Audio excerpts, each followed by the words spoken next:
One of the most important things that you can do in your business is make sure that you are protected.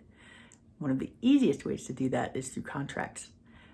So writing up some simple contracts and agreements and just having those templates on hand can really save you in the long run. One, it helps to reduce confusion, helps to put everybody on the same page. Two, it protects you in the case of misunderstanding or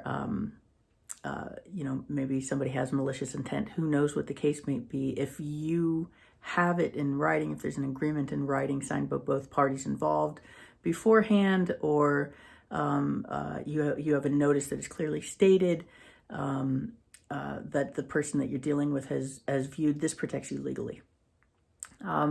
So 3 of the most important contracts or agreements that you should have as a business owner are as follows. So first, you want to have an employment agreement or an employment contract. Now, if you are not hiring employees, if you are using contractors, if you're using volunteers, use one anyway.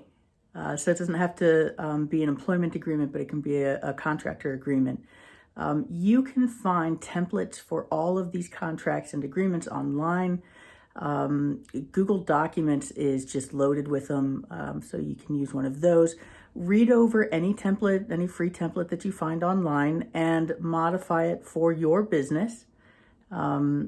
Customize it as you see fit, but put it down in writing and be clear and be honest and be forthcoming in your information. So why is it important to have an employment agreement or a contractor agreement with anyone who is working for you, who is providing work for you? Well, you want to make sure that you're both on the same page.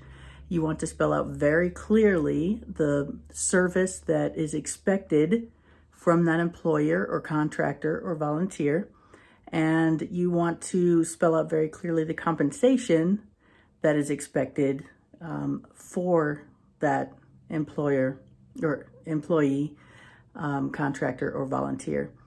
You also want to make sure that you have maybe some of the specifics of the particular job, such as the tools that they might be using. Are they providing their own tools, equipment?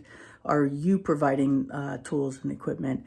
When will they be compensated? What are the terms if you are not satisfied with the product that they're delivering for you? What are the terms of letting somebody go? Or if you just have, you no longer have the budget for this person, what are the terms of letting somebody go? You really have to spell these things out, because if you don't, you could be liable for unemployment, even litigation in circumstances. So that employment or contractor agreement is going to be very important.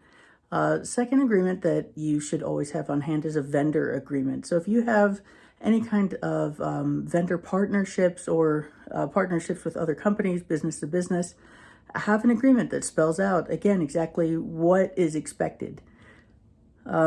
This can help if you have situations where you have a vendor who is supposed to be providing a service, and they later come back and change their terms. They've upped their price.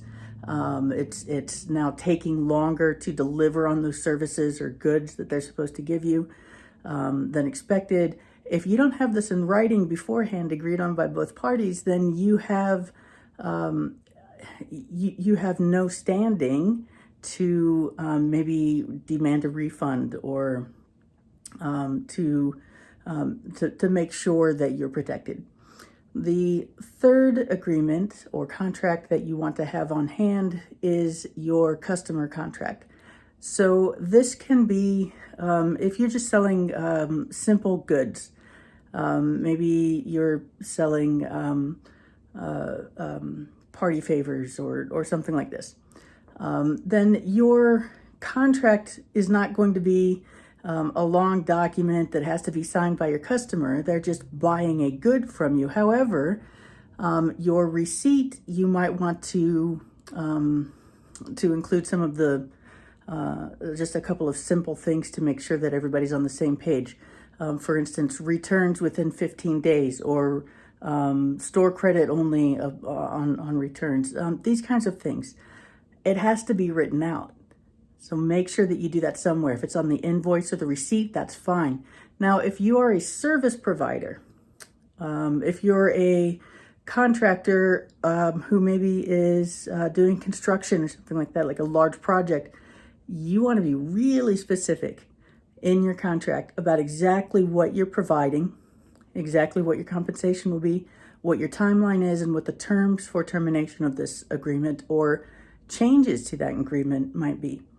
So like I said, you can find templates for all of these online, customize them for your own business needs, but always use them, always have them on hand, and make sure that your client, your employer, your client, your employee or contractor or your vendor has read your terms and agreed to them.